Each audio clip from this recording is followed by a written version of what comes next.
Ayo tutume wasanchampo fiaye. Ye nananum suwansu ya ade obinye bi eni atra print an ye fe nananum suwansu ani o. Aye nananum ni o. Aye oyensuo aye.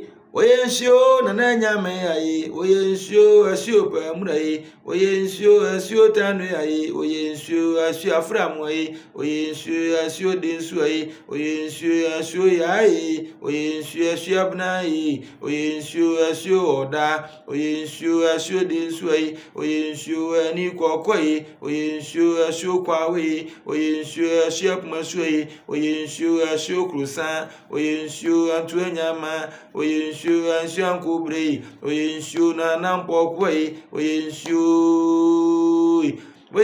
aye. Oyensio asio tano aye. Oyensio asio takwampa aye. Oyensio asio fufu aye. Oyensio asio kufi. Oyensio atani ataye. Oyensio asio sisaye. Oyensio abu aboni. Oyensio nanka. Oyensio asio sikentia. Oyensio popa yasi. Oyensio asio yakoko. Oyensio asio mono. Oyensio asio densui. Oyensio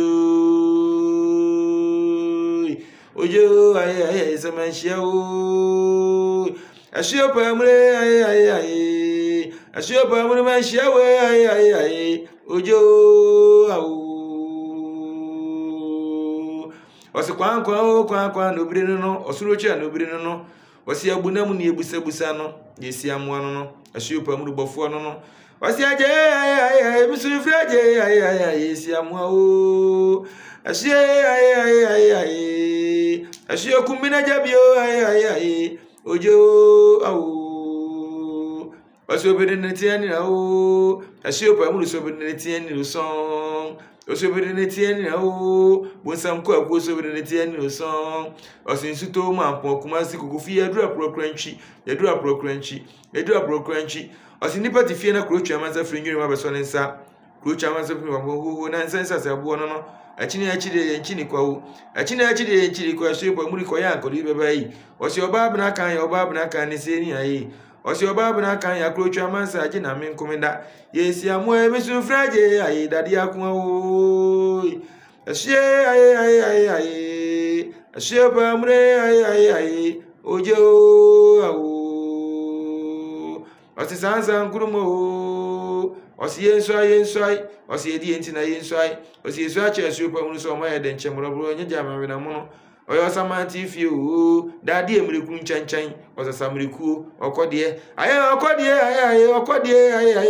dadi akwa o yana makode aye yana makode aye ojo awo aye nyimima o asie pa mure nyimima aye nyimima o bunza kwa nyimima o aye osebo so jina premu anu na nana kukodufu so yima miamewa o yimima o nana yimima o aye yimima asie pa mure nyimima o aye osebo so jina premu anu nana kukodufu so yima miamewa o yimima nana setu nyimima enyimima o na setu nyimima nana osebo so jina premu anu nana kukodufu so yima miamekura nyimima o nana nyimima o aye nyimima o bunza kwa nyimima o aye osebo so jina premu anu nana nana kukodufu so yima miamewo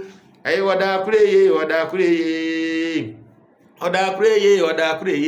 ensabe ta fracha na ensabe ta fracha kosi kokko saman kam kukuruku obe yaye oni ense o oni egurei oda kureye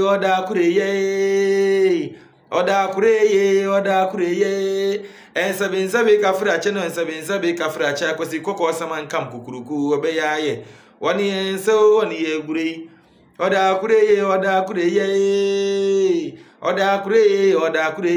ensabe ka fracha na ensabe ka fracha kosi kokko saman kam kukuruku obe yaye oni ense o oni egurei oda kureye